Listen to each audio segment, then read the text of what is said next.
Karena memang selama ini APBN kita belum bisa membiayai semua sektor. Jadi ada hal-hal yang perlu diefisiensikan supaya ada pemerataan. Kalau menurut saya yang paling efektif digunakan untuk kegiatan-kegiatan yang bersifat akar rumput seperti kesehatan masyarakat. Efisiensi itu memang bisa saja diperlukan asalkan memang sesuai dengan sasarannya gitu. Jadi tidak lagi membuat anggaran di kementerian atau lembaga yang tidak sesuai dengan posnya gitu. Di sektor pendidikan, kesehatan gitu, mungkin dengan ekonomi. Saya setuju jika memang ditemukan anggaran-anggaran yang mungkin kurang tepat. Memang efisiensi ini mungkin tidak hanya terjadi di kalangan pemerintahan saja, tapi pasti akan berdampak pada sektor swasta. Jangan sampai kita memberikan sebuah keputusan tanpa kajian yang secara mendalam, aslinya justru berdampak pada perekonomian kita. Tidak masalah pemangkasan anggaran itu selama relokasi atau penempatan anggaran berikutnya itu adalah tepat sasaran. Yang paling diprioritaskan yaitu adalah satu, sektor pendidikan. Selain pendidikan adalah kesehatan. Anda kembali di Indonesia Business Forum, pemirsa. Yang menjadi perhatian kita juga di tahun 2025 ini adalah kewajiban membayar utang. Bang Uki, utang kita tahun ini jatuh temponya 800 triliun plus bunga 500 triliun. Bagaimana kemudian pemerintah menyiapkan dana sebanyak itu untuk membayar hutang-hutang? Apakah sudah dipersiapkan? Sudah. Okay. Kan itu sudah masuk di dalam RAPBN kita ya, sewaktu masih dirancang, kemudian juga sudah disahkan kemudian gitu ya. Jadi kalau terkait utang ini sebenarnya publik nggak perlu khawatir. Jadi rasio utang kita itu masih jauh dari apa yang digariskan batas maksimum oleh undang-undang kita, yaitu sekarang masih di 40 sekian persen ya, 45% ya. Sementara batas atas maksimum itu 60%. Dan itu sudah ditetapkan oleh peraturan perundang-undangan. Ya, jadi nggak usah khawatir lah. Justru ya di sisi lain ini sebenarnya adalah ketika badan global ya atau negara lain memberikan pinjaman atau bahkan rakyat sendiri, karena salah satu komponen utang itu adalah suku apa namanya ya intinya itu dari domestik juga, dari rakyat suku bunga kita negara. Obligasi itu maksud saya. Obligasi. Nah, jadi semakin baik ya negara ini running, maka publik dalam negeri maupun luar negeri juga akan semakin percaya. Kurang lebih seperti itu ya. Tapi begini, utang itu jangan dilihat sendirian. Dia nggak stand alone gitu. Bahwa utang kita meningkat artinya kita makin susah, enggak. Selama dia dipakai untuk hal-hal produktif, untuk memacu lagi perputaran roda ekonomi, maka hasil yang kita dapat dari uang yang kita utang itu kemudian hari bisa lebih besar daripada utang plus bunganya.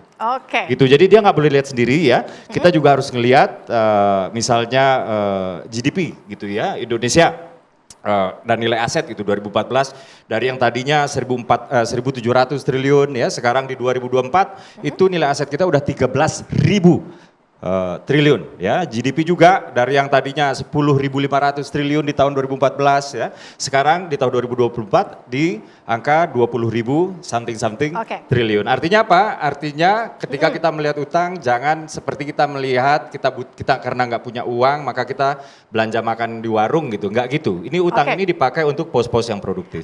Bang Uki, tapi yang menarik ini adalah dari efisiensi 306 triliun, apakah juga sebagian akan dipakai untuk membayar utang di tahun 2025 atau seperti apa nih? Enggak. Efisiensi ini fokus untuk 8 program hasil terbaik cepat dan juga 17 program prioritas. Tapi kalau misalnya teman-teman ingat ya, jadi saya ini kan dulu kan juru bicara TKN, tim kampanye nasionalnya Prabowo Gibran juga.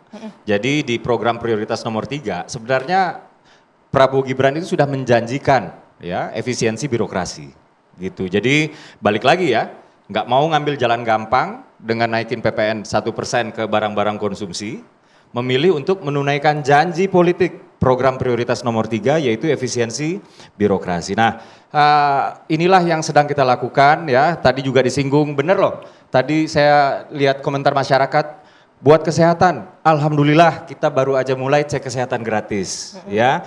Jadi ini pertama kali sepanjang Republik ini berdiri, negara secara masif memberikan proteksi kepada mereka yang sehat. Kalau dulu kan memberikan layanan kesehatan kepada mereka yang sakit, Oke. BPJS, ya. Sekarang kita upgrade. Mereka yang sehat sekarang juga harus diproteksi supaya sehat terus. Dan alhamdulillah kita sudah mulai. Pendidikan tadi saya juga sudah katakan, misalnya dengan renovasi sekolah-sekolah yang rusak, negara sudah menganggarkan 17,5 triliun, bahkan belakangan ini sudah dari DIPA-nya itu 20 triliun. Oke, Gitu. baik. Dan ini besar sekali, besar sekali. Jadi untuk pendidikan, untuk kesehatan ya, lalu ya salah satunya juga program makan bergizi gratis dan semoga tidak dibentur-benturkan lah. Jangan karena untuk makan bergizi gratis terus bukannya bagusannya untuk pendidikan ya enggak, mereka kan Oke, saling mendukung. artinya banyak sekali program prioritas yang diprioritaskan oleh Prabowo Subianto bersama dengan Gibran, begitu Pak Presiden. Tapi Pak Haryadi mungkin ada yang ingin ditanyakan langsung kepada Bang Uki mungkin terkait dengan PHRI ke depannya Jangan seperti susah-susah, apa?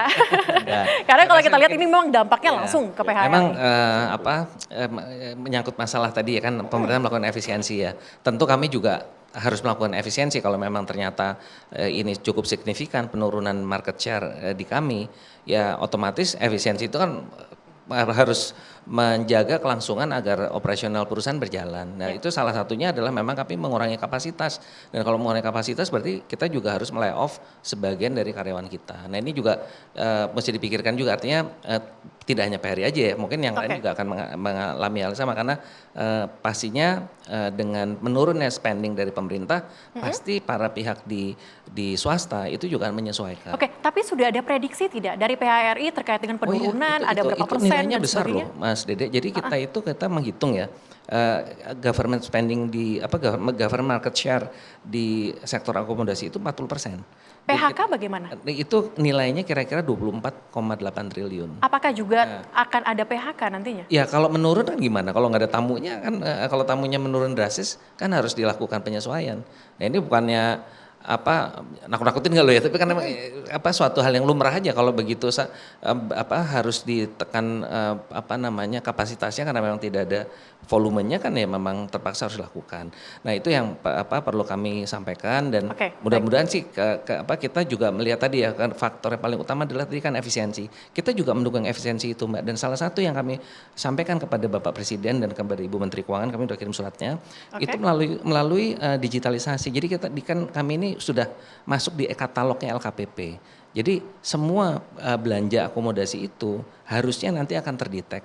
Paling tidak kebocoran dari sistem pembayaran dan macam-macam lah ya yang sifatnya under table dan sebagainya itu akan otomatis akan hilang. Itu kita udah usulkan dan kami sendiri sudah membangun sistem itu. Jadi kami sistemnya kebetulan juga dengan teman-teman yang membangun IT di LKPP kami juga udah berhubungan, kemudian ditangani oleh Telkom. Kita tinggal connect aja tuh kapan siap karena ini kan versi 6 di IT-nya LKPP. Itu kita juga bukannya kita ini loh ya nolak-nolaknya, kita setuju efisiensi tapi dengan cara-cara yang tepat. Karena kalau langsung main potong aja yaitu tadi dampaknya ke stimulus daerah dan sebagainya. Oke, harus diperjelas terlebih dahulu ya untuk nanti baru dilakukan efisiensi mendalam. Kita akan bahas lebih lanjut pemirsa usai jeda, tetap bersama kami di Indonesia Business Forum.